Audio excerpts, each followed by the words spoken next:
नेपाली राष्ट्रिय क्रिकेट टिमले विश्वकपमा लगाउने जर्सी सार्वजनिक भएको छ। दृश्यमा हामी देख्न सक्छौं नेपाली महिला टिमकी पूर्व कप्तान रुबिना छेत्री, यसैगरी नेपाली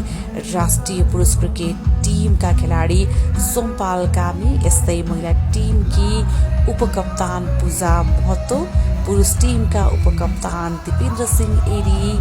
अनि नेपाली राष्ट्रिय क्रिकेट टिमका 2 कप्तान, महिला टिमकी कप्तान इन्दु वर्मा र यसैगरी पुरुष टिमका कप्तान रोहित पौडेलले आज जर्सी लगाएर नेपालले विश्वकपमा खेल्ने